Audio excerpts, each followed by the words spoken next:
오늘은 민수기 8장 말씀을 묵상하겠습니다. 민수기 8장은 레위인을 하나님께 드리는 예식에 대해서 말씀하고 있습니다. 오늘 우리가 묵상할 문제는요, 레위인을 구별하여 하나님께 드릴 때 흔들어 바치는 요제의 제물로 레위인을 드린 이유가 무엇인가요? 라고 하는 것입니다. 민수기의 주제는 하나님이 함께하는 교회를 통하여 일하시는 하나님이십니다. 지난 민수기 7장에서는 성소를 완성한 후에 성막을 봉헌하기 위한 예식을 설명했습니다. 12지파의 족장들이 번제와 속죄제와 화목제를 위한 봉헌 예물을 통해 죄의 용서와 속죄와 화목을 받은 것을 말씀하고 있습니다. 그리하여 하나님은 예수 그리스도의 용서와 속죄와 화목을 통하여 우리의 삶에 함께 하는지를 보여주셨습니다. 오늘 본문 민수기 8장은 성소에서 일할 레위인을 성결하게 하고 봉헌하는 예식을 통해 하나님이 어떻게 우리 가운데 임재하는지를 보여주고 있습니다. 1절 말씀 보겠습니다. 여호와께서 또 모세에게 말씀하여 이르시되 아론에게 말하여 이르라.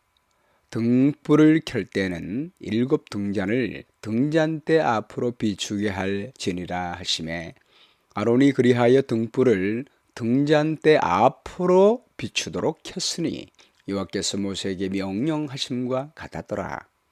이 등잔대의 제작법은 이러하니 그 금을 쳐서 만든 것인데 밑판에서 그 꼭까지 쳐서 만든 것이라. 모세가 여호와께서 자기에게 보이신 양식을 따라 이 등잔대를 만들었더라. 레위인을 봉헌하기 전에 등잔을 비추는 목적에 대하여 먼저 말씀하십니다. 사실 출애굽기 25장에서 등잔의 목적에 대해서 이미 말씀하셨습니다. 근데 이 명령을 반복하시는 이유가 무엇이겠습니까? 본문에서는 출애굽기 25장에서 언급되지 않은 대목이 있습니다. 등잔을 앞으로 비추도록 켰다라고 하는 말씀입니다. 등잔불을 밝힐 때는 그 등잔불을 밝히는 방향이 중요함을 말씀합니다. 빛을 앞으로 비추어 두는데 그 등잔 바로 앞에는 떡상이 있었습니다. 그리고 옆에는 분향단이 있었습니다. 성령의 빛을 비추는 첫 번째 목적은 하나님의 거룩한 말씀을 빛나게 하기 위함이었습니다. 그리고 성령을 통하여 기도하게 하기 위함이었습니다. 요한복음 16장 13절에 보면 진리의 성령이 오시면 그가 너희를 모든 진리 가운데로 인도하시리니 그가 자의로 말하지 아니하고 오직 듣는 것을 말하시며 장래일을 너희에게 알리시리라. 레위인을 봉헌하면서 등잔을 먼저 언급하신 것은 레위인의 사역의 목적은 성령의 빛을 통해 하나님 말씀을 비추는 것이라고 말씀하고 있는 것입니다. 요한복음 1장 14절 말씀에서 예수님은 말씀이시고 동시에 빛이라고 말씀하시며 말씀 되신 예수님은 육신이 되어 우리 가운데 가시며 하나님의 영광을 나타내셨습니다. 바로 이 레위인은 우리를 위하여 봉사하신 예수님을 의미합니다. 빛이 되셔서 말씀이 되셔서 하나님의 영광을 나타내신 그분의 사역을 말씀하고 있는 것입니다. 그리고 예수님은 그분이 하셨던 일로 우리를 부르시는 것입니다.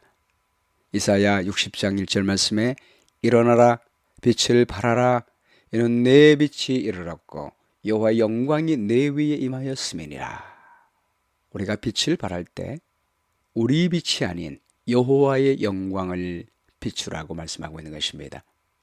마태복음 5장 14절 말씀에는 너희 빛을 사람 앞에 비추게 하여 저희로 너희 착한 행실을 보고 하늘에 계신 너희 아버지께 영광을 돌리게 하라라고 말씀했습니다.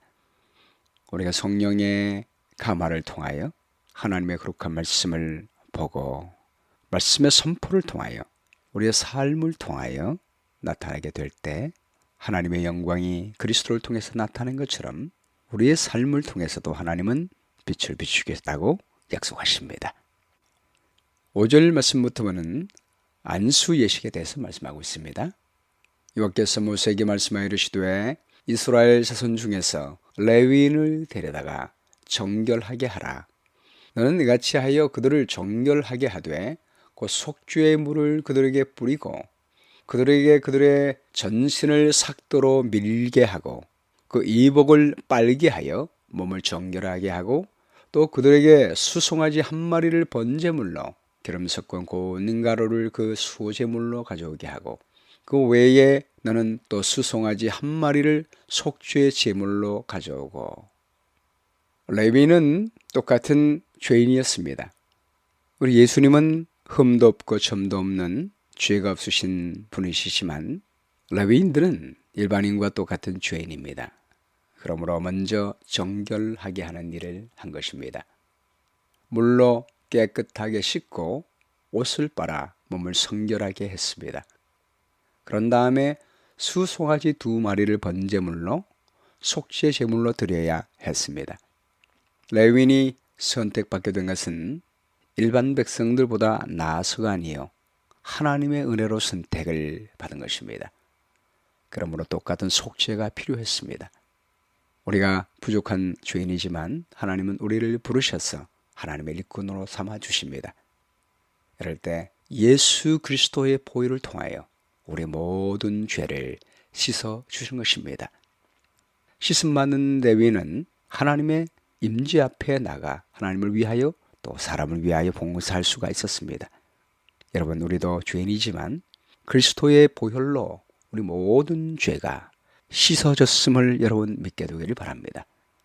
우리는 그분의 피를 의지하여 하나님의 보좌 앞에 담대히 나갈 수가 있고 일반 백성들을 하나님께로 인도하는 제사장 역할을 할 수가 있습니다. 그들을 위하여 말씀을 읽고 말씀을 선포할 수 있으며 그들을 위하여 하나님께 기도할 수가 있습니다. 9절 말씀이에요. 레위인을 회막 앞에 나오게 하고 이스라엘 자손의 온 회중을 모으고 레위인을 여호와 앞에 나오게 하고 이스라엘 자손이 그들에게 안수하게 한 후에. 레위인을 안수할 때는 특별한 방법으로 안수합니다.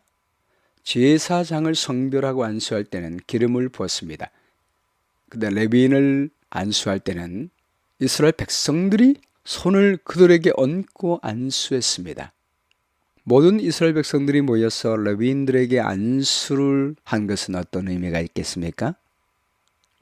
레위인은 백성을 대표하기 때문입니다. 16절 말씀에 보면요. 그들은 이스라엘 자손 중에서 내게 온전히 드린 바 된 자라. 이스라엘 자손 중 모든 초태생 곧 모든 처음 태어난 자 대신 내가 그들을 취하였나니. 이스라엘 자손 중에 처음 태어난 것은 사람이든지 짐승이든지 다 내게 속하였음은 내가 애굽 땅에서 모든 처음 태어난 자를 치던 날에 그들을 내게 구별하였음이니라. 이러므로 내가 이스라엘 자손 중 모든 처음 태어난 자 대신 레위인을 취하였느니라.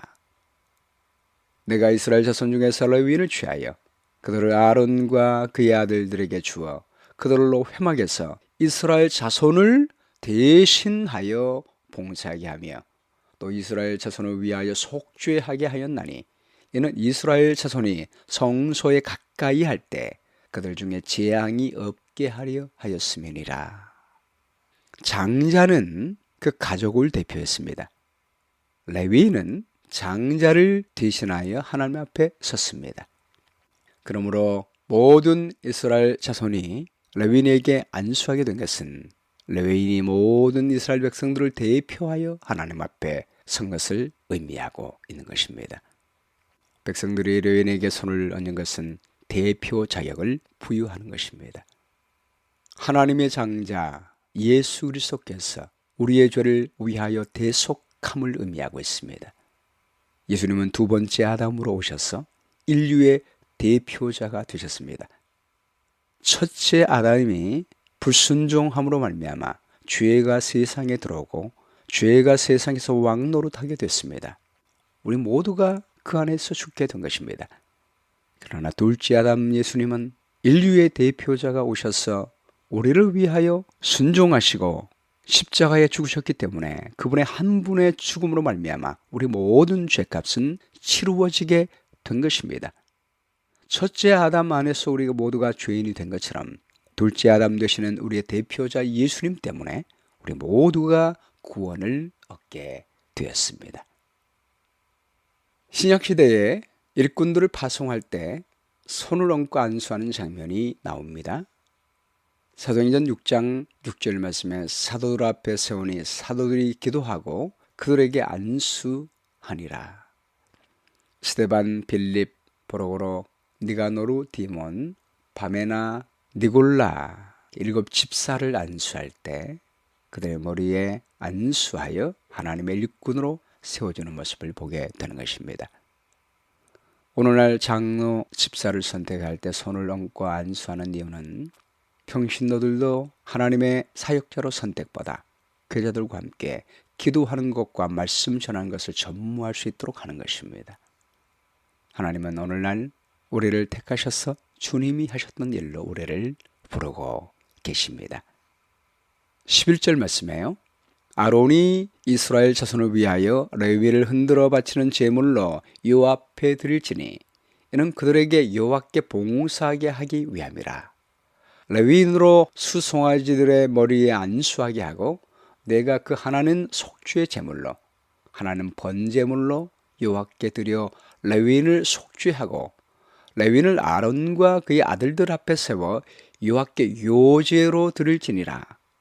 너는 이같이 이스라엘 자손 중에서 레위인을 구별하라. 그리하면 그들이 내게 속할 것이라. 내가 그들을 정결하게 하여 요제로 드린 후에 그들이 회막에 들어가서 봉사할 것이니라.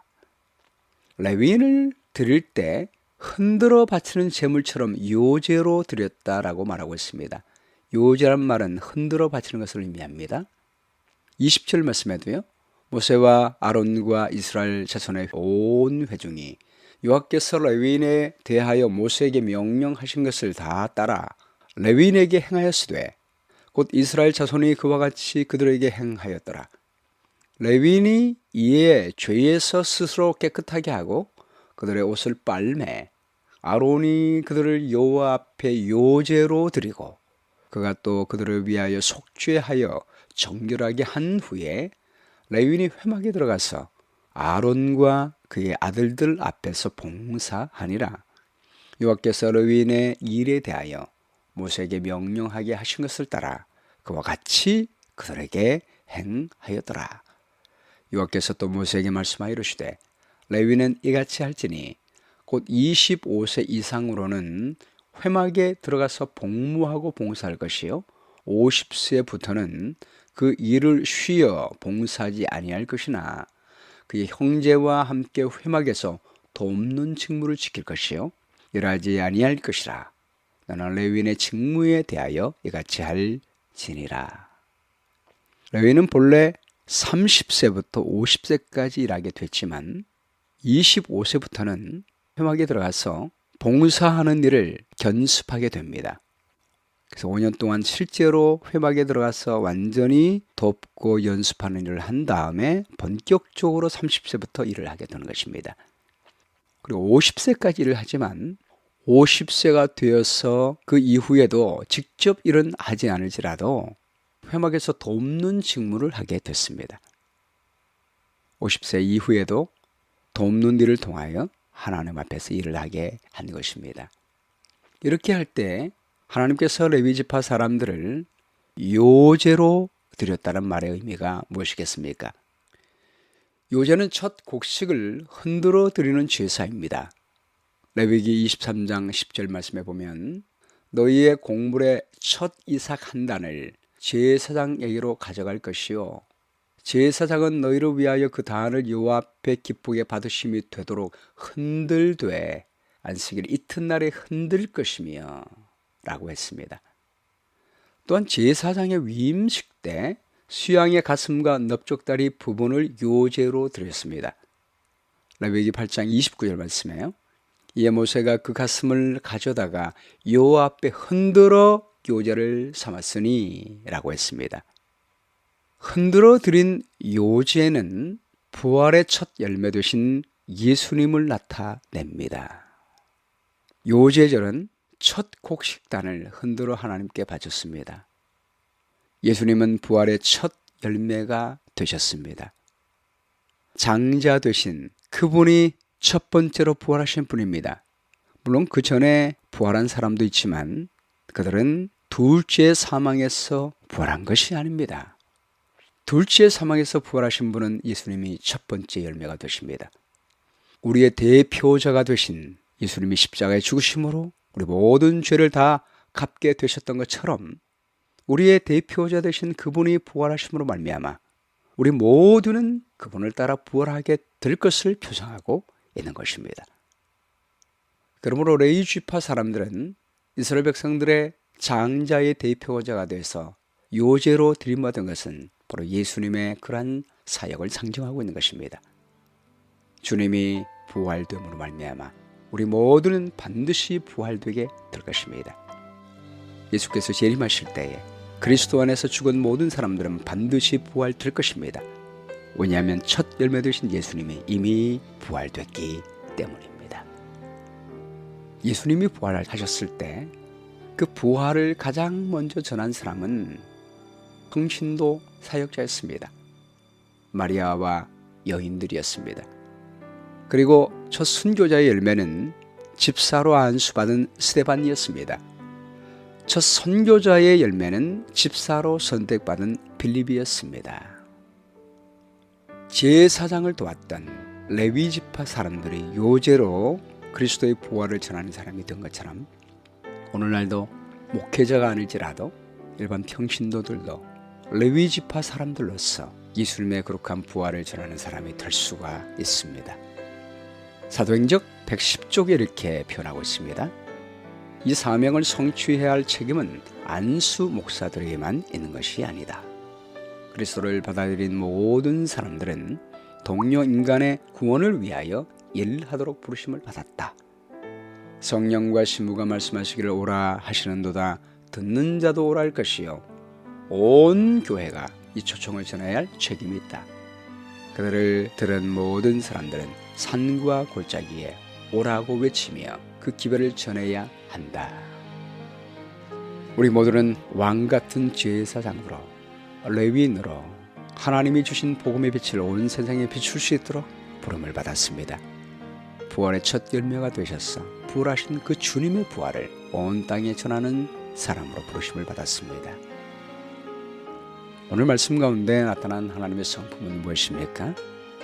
우리의 삶을 통해 하나님의 말씀의 빛을 그리고 부활의 기쁜 소식을 전하기를 원하시는 하나님이십니다.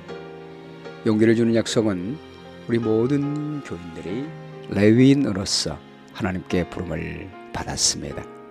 하나님께서는 성령을 통하여 우리와 함께 계시고 하나님의 말씀의 빛을 비추는 이를 위하여 빛을 비추고 계십니다.